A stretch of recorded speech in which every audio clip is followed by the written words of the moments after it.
fourth, and another pumpkin or squash. And then we have some just wild oregano or marjoram that's growing here naturally in this pasture.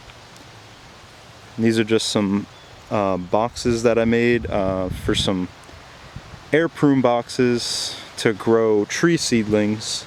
I'll link to that video here explaining in deeper detail. So now that this is part 2, I just explained all of the mounds that surround the garden, and we're talking about InterPlanting guilds, Polyculture guilds, annuals intermixed with perennials. So now let's take a wander inside the garden and see what is growing and what is interplanted. This is acorn squash that I saved seed off of, not off of one that I grew, but from one from the co-op. It was an organic acorn squash from an organic farm in Mass, and oh, we got an acorn squash set on there, bud. I'm pretty sure there's a few more. And this whole garden has also been planted to a biodynamic calendar, which is planting with the phases of the moon. And maybe I'll go into deeper detail about that in another time. But there's fruit days, leaf days, root days, and flower days. And this is the first year that I've followed it to the fullest, and I'm having fruit sets like I've never had before. So these are a nice row of tomatoes coming down on the east side over here, and these ones got chopped. Oh yeah, talking about those fruit sets. But there was a whole lot more, and all of these deer that live in this pasture at nighttime, they kind of ate a good amount, but that's okay because they're regrowing. And yeah, like something topped all these raspberries here, so I don't know if I'll even get a crop off of these year, but these are also for propagating to when I have my own land. We'll be able to divide up and make a nice raspberry patch. These put on a nice fall raspberry in the second week of October if everything goes right, and they also put on a spring crop in the right year. So really cool raspberry right here, and it's a really nice big delicious berry. This is New England pie pumpkin that I saved seed off of, planted in the second week of June, right? So you see how big these ones are? And these ones, also New England pie pumpkin, I saved seed off of from last year's crop, were planted on May 18th. So look at how much more they're vining literally all the way into my other beds, and they already have fruit set on them. And these ones are pretty much just as big, catching up. But so that's the power of long days right there. And intermixed is a red Russian kale and a Brussels sprout. So this was all soft-neck garlic. The soft-neck garlic came out. I planted the pumpkin seeds, and then I had also planted the Brussels sprouts and kale where the soft-neck garlic was. Thought the pumpkins would come out this way, and now they're going that way. But this tells me that kale and Brussels sprouts like a little bit of shade, and the Brussels sprouts are going to come up through the pumpkins. So that's, boom, that's an interplanting that just kind of happened. Nature's showing me maybe that's a thing you could do, Brussels sprouts and pumpkins. So this is just one side, and we haven't even gone in the garden yet. Some more Brussels sprouts and red Russian kale,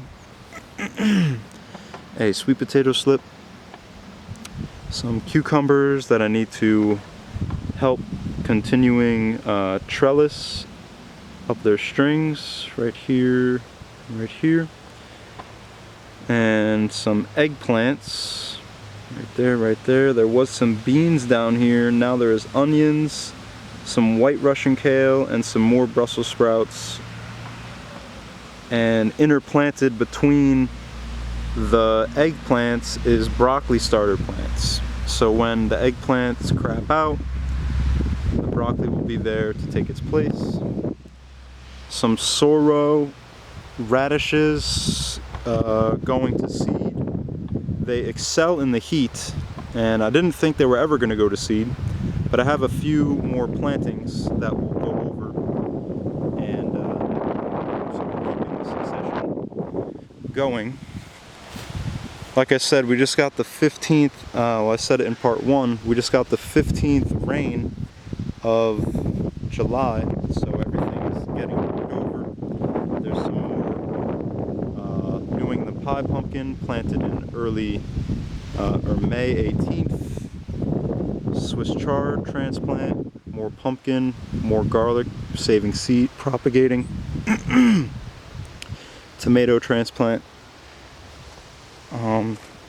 This is outrageous lettuce that came up from last year. Got a few harvests off of it now. I'll be saving seed off of it. Some broccoli transplants.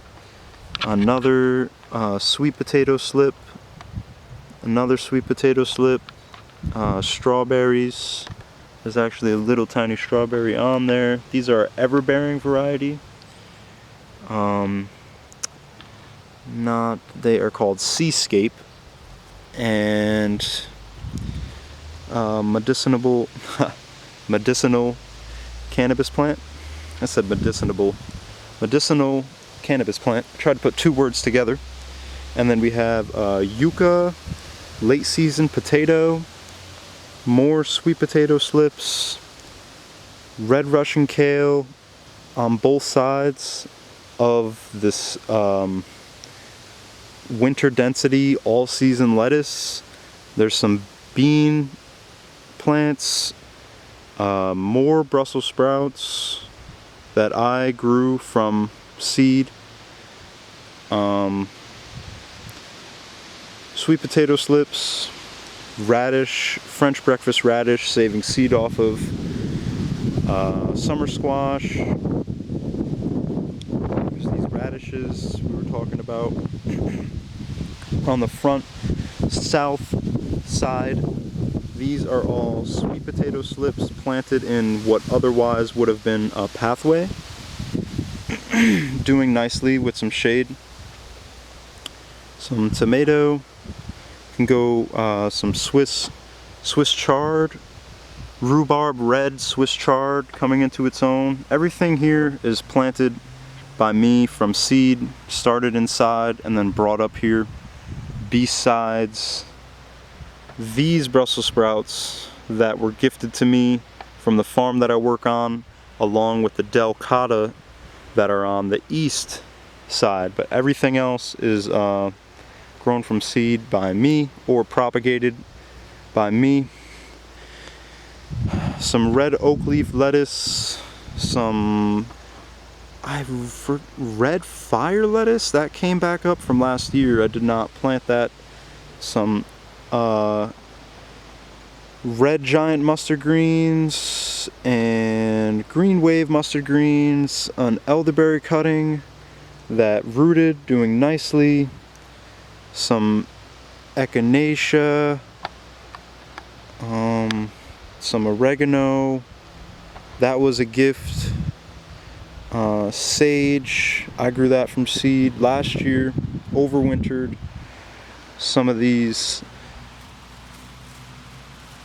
summer sorrel or Sora, forget how you say it, radishes. So some of them went to seed, but they're actually doing pretty good. Leave that there for now.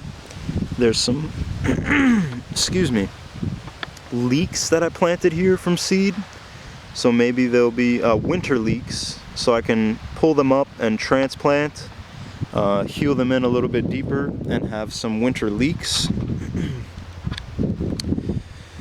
Yeah, there's just so much going on here. If you can't tell by now, this is how you can keep it really diversely planted. This was all soft neck garlic. Now it's all of this. We have the cucumbers, the row of eggplant intermixed with the broccoli, more Brussels sprouts and kale. There's some sweet potato slips under that cucumber out there. These are all a row of cucumbers. This bed was previously hardneck garlic. The hardneck garlic came out, got planted to some Swiss chard transplants. That is some more milkweed that I planted from seed from a pod that I harvested. Some yarrow in its 3rd year, and that was just from yarrow that was in this field that was given a chance to grow. Some arugula,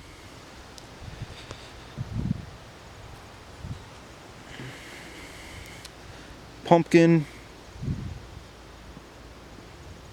This lettuce right here, this is the gourmet lettuce blend from High Mowing, and this one, that lettuce came up from last year's seed, but this is actually came up for two years now. So this is actually from my 1st year of gardening.